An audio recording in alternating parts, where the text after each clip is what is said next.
목사님께서 말씀을 전해 주시겠습니다. 불변의 하나님이란 야만성. 생소한 제목인데 잘 들어보시기 바랍니다. 제목이 조금 사납지만은 내용은 그런대로 괜찮아요. 예, 참고서 기다려 주십시오. 기독교의 박해를 중단하고 313년 콘스탄티누스 1세의 주도하에 로마는 기독교를 공인하였습니다.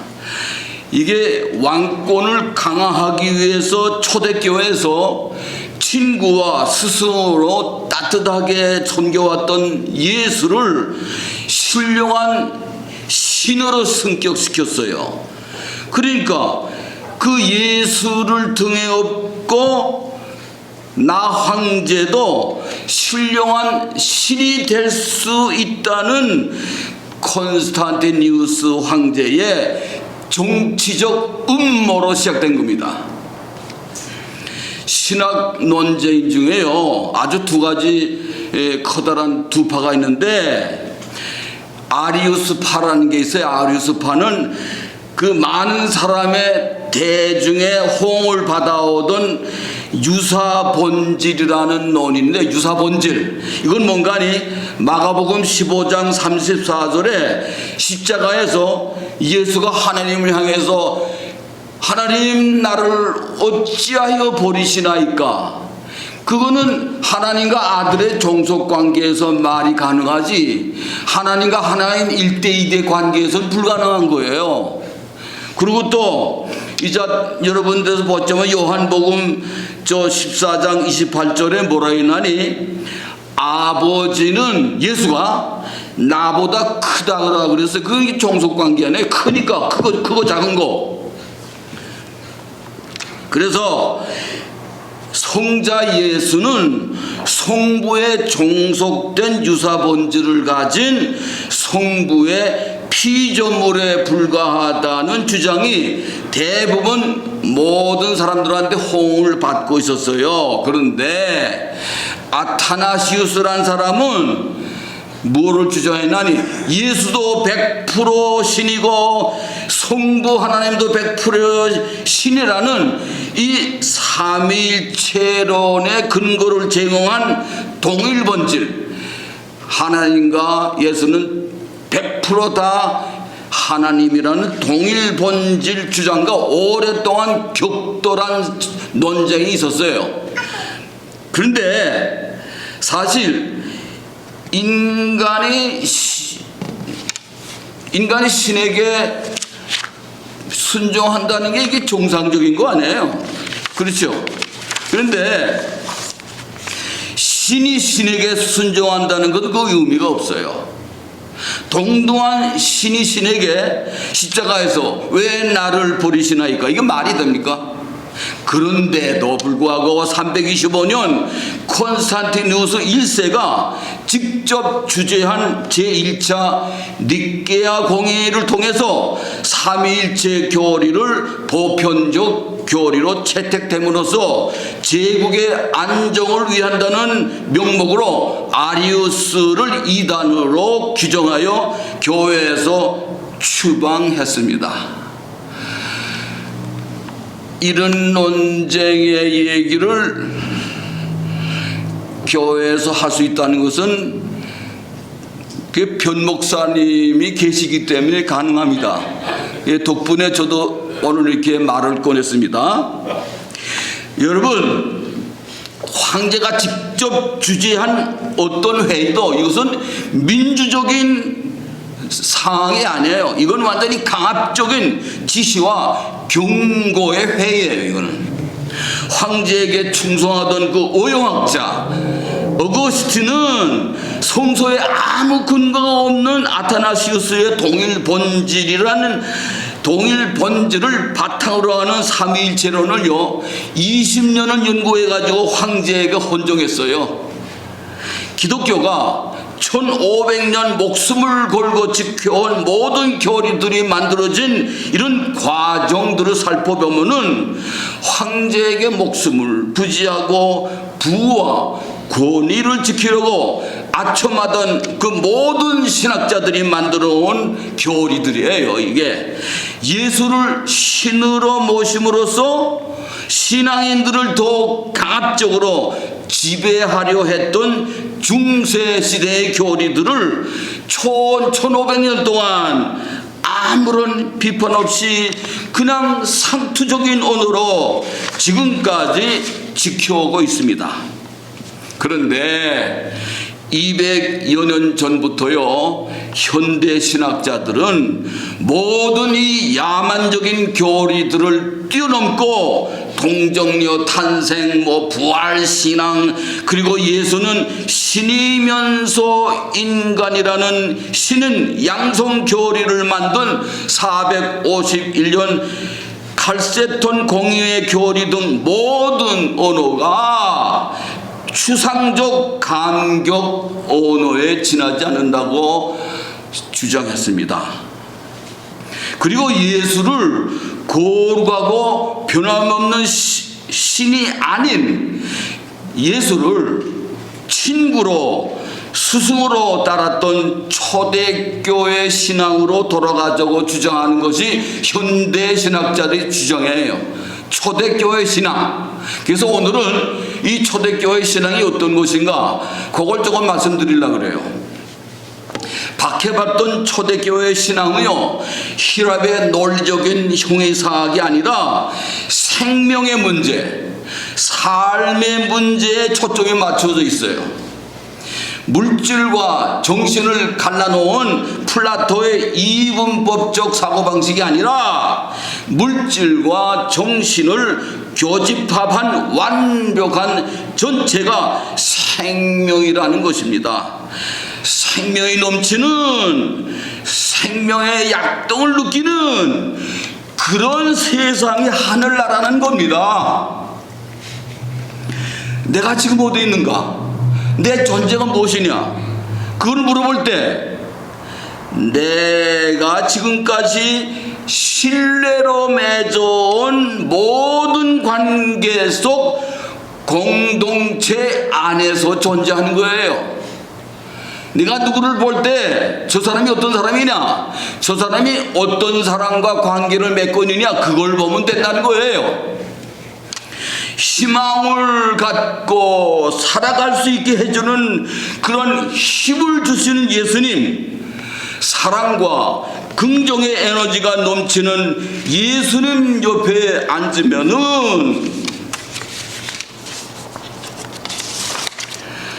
예수의 삶의 기록, 지혜로운 예수의 말을 나누면은 용기가 나고 기운을 솟게 하는 공동체가 바로 초대교회의 신앙생활입니다. 변하지 않는 초월적 하나님, 정치적 음모로 만들어진 이 삼위일체, 그 노저울한 원주의 설, 성모 마리아를 절대적으로 숭배하지 않는다고 이단 신문관들에 의해 희생된 많은 신자들, 가톨릭의 권위를 유지하기 위해서 변하지 않는 성스러운 신의 적인 악마에게 영혼을 팔았다고 마녀 사냥으로 100만 명의 소중한 생명, 이 모두를 화용시켰어요. 여러분, 신교와 구교의 30년 전쟁 알죠? 그 전쟁에서요 800만 명을 화용시켰어요. 요한복음 15장 6절에 뭐가 있나니요? 나를 떠나서 포도를 맺지 아니하면 이것을 모아서 모두 불에 던져 사르는지라. 이 성경에 따라서 산채로 화용당했습니다. 상상을 해보세요. 화용당한다. 중세의 모든 사륙들이 생명에 대한 존중을 중시하는 예수의 말씀을 거역하는 행위들이었습니다. 한 시대의 목매와 편견, 권위와 억압의 질서가 빚은 비국적 중세의 교리들을 변치 않는 하나님의 권위로 지금도 기독교의 생명처럼 붙들고 있습니다. 지금 뭐 우리가 무슨 왕정 시대에 살아요? 왜 우리가 그걸 비판 못합니까?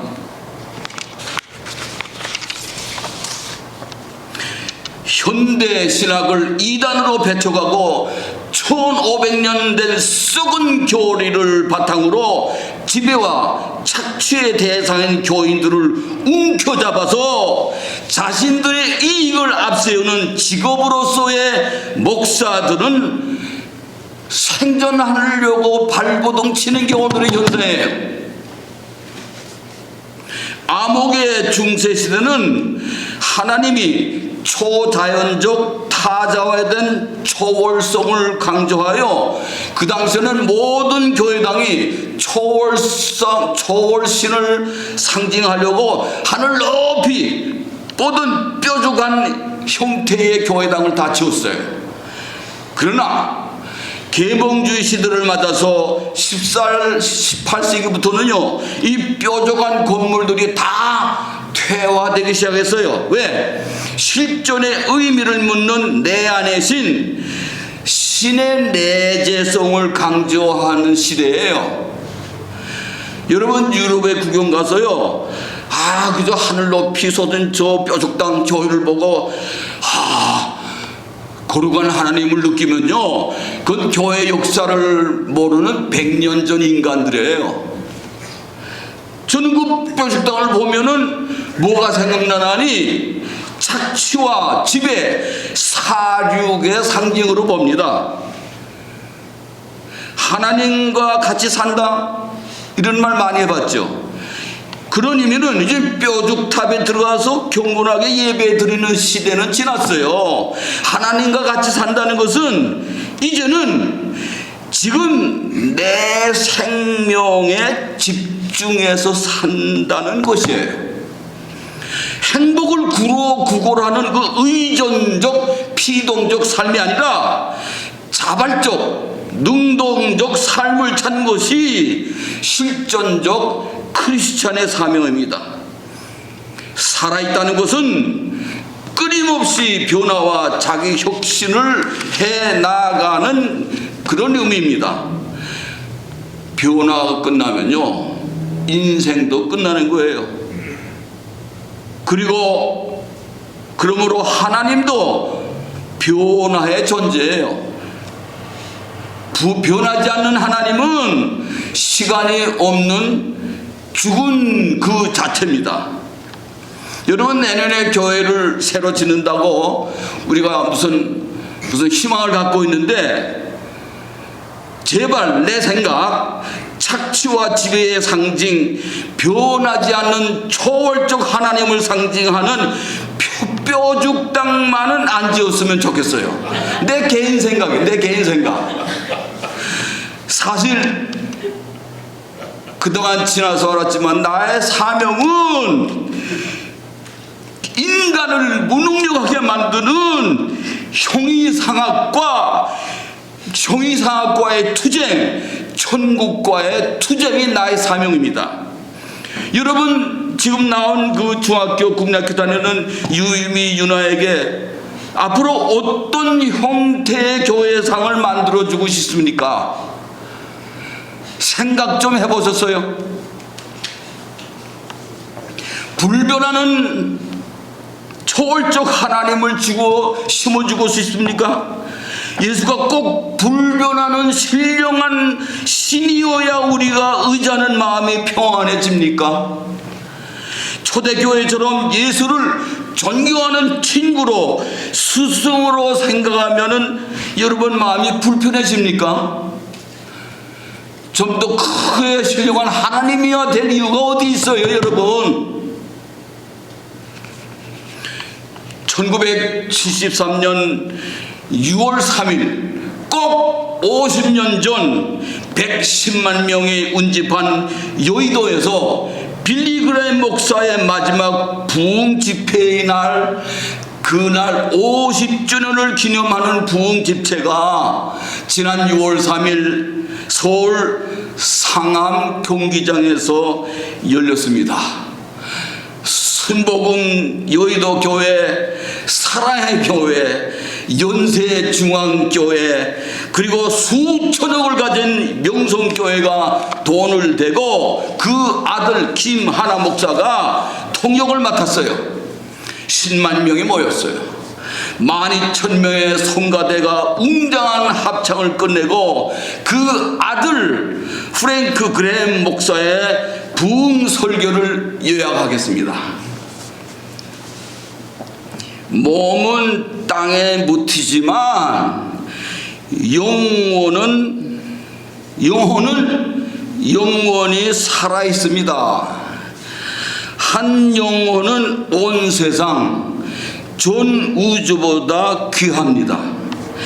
죄 지은 영혼은 잃어버립니다. 잃어버린 영혼은 다시 찾을 수 없습니다. 잃어버린 영혼은 예수 그리스도의 피로 죄를 용서받아야 귀한 영혼을 구원받을 수 있습니다. 우리가 죽은 후 반드시 하나님 앞에서 심판을 받습니다. 요 짧은 얘기를 40분 동안 계속 반복만 하는 설교였어요. 이 설교에 10만 명의 교인들이 박수를 치셨습니다. 여러분은 어떠세요? 같이 박수 치고 싶습니까?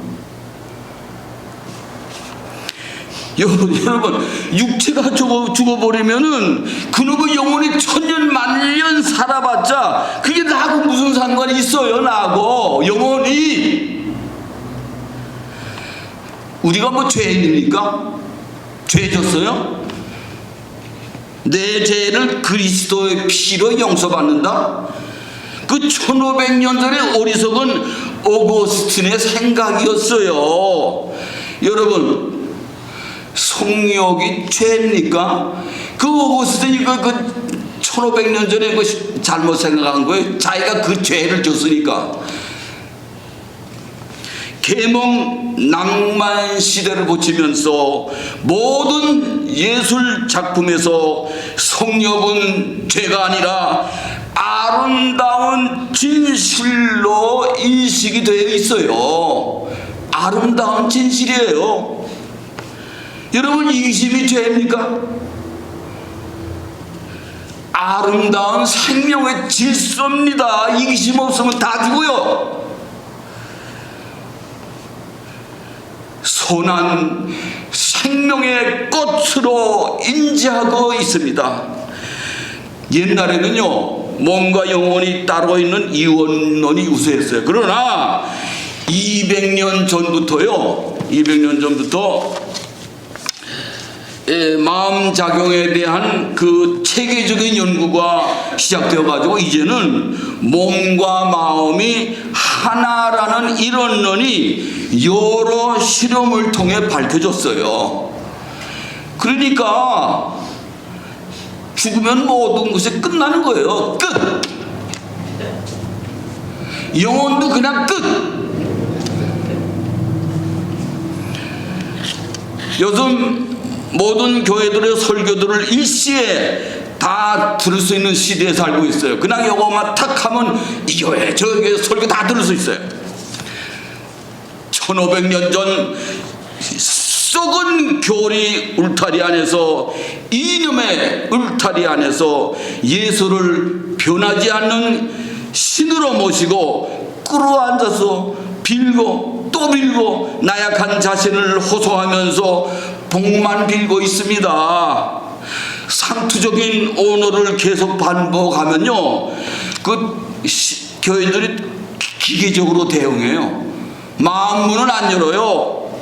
감정 없이 멍청히 앉아서 예배를 보다 보면은 그 사이에 진심을 담은 예수의 공동체 언어는 사라지고 하나님을 빙자해서 목사와 교인들이 그저 따로따로 자신들의 이익을 위해서 그냥 예배를 보고 있는 거예요.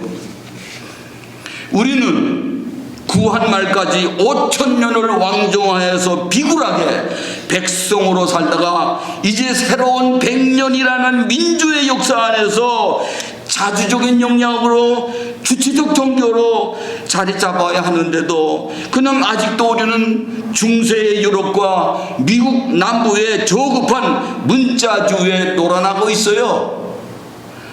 오늘날 우리에게는 기독교는 없어요. 오늘날 우리에게는 교회만 있을 뿐이에요. 그 교회 전부가 선앙당만 남아있다는 거예요.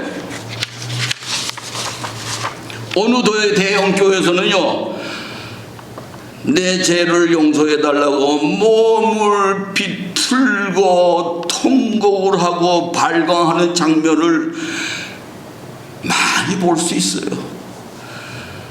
노예 양성소, 발광하는 교회 안으로 썩은 시체 냄새를 맡으면서 죽은 나사로를 살리신 예수가 들어왔습니다.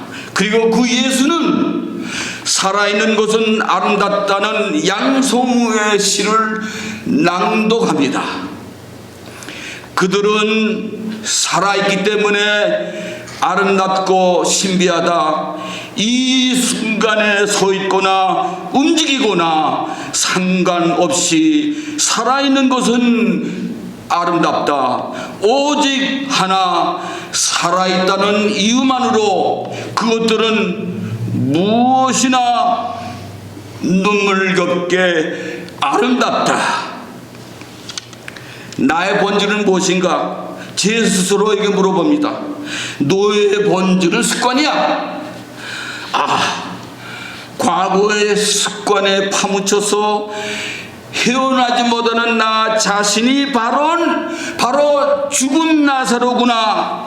이 비극적인 나의 자성 속에서 헤어나려고 깨어나려고 양성우의 시를 읽어봅니다. 매주 생명력이 넘치는 싱그러운 자연 속에 깊이 빠져들어서 등산을 해봅니다. 그러나 과거의 습관에서 저는 아직 헤어나지 못하고 있는 죽은 나사로인 상태입니다. 우리의 희망 예수가 우리의 곁을 떠났어요. 이제는 예수와 함께 살 수 없구나 하는 그런 제자들이 한탄할 때에 바울과 누가가 나타나서 예수의 말을 기록하고 지금도 예수가 우리와 함께 계신다는 상징적 언어가 바로 성령입니다. 우리 예수의 공백을 성령이 지금 우리와 함께 그 말씀으로 함께 계십니다. 누가복음 10장 23절에 24절을 제가 다시 봉독해 드리겠습니다. 제자들을 돌아보시며 조용히 이르시되 너희는 보는 것을 보는 눈은 복이 있도다. 내가 너에게 말하노니 많은 선지자의 임금이 너희 보는 바를 보고자 하시되 보지 못하였으며 너의 듣는 바를 듣고자 하시되 듣지 못하였느니라. 이 말씀 속에는 실질적 역사 속에 살던 인간 그대로의 솔직한 예수의 죽음과 삶이 융합되는 진면목을 볼 수 있습니다. 봄의 생명의 발초를 볼 때에 바라는 생명, 여러분 누가 나를 구원합니까? 나를 구원할 수 있는 곳은 오직 지금 생명 하나 믿고 사는 거예요. 살아있는 나에게 살아있는 말을 들어야 살아있는 인간으로 볼 수 있고 만날 수 있다는 것입니다. 살아있는 순간의 교감이 얼마나 중요한가. 너와 나 모두 하나 된 현존의 즉각성, 이 순간을 읽을 줄 알아야 전체를 보게 된다는 예수님의 말씀입니다. 집착하지 않고 안주하지 않고 이 초단위로 시시각각 끊임없이 움직이는 내 생명, 숨쉬고 보고 듣는 나에게 이제 베토벤 심포니 넘버 7 4악장 7번을 들으면서 예수님이 나에게 나사로야 지금 일어나라는 영감을 받고 싶습니다.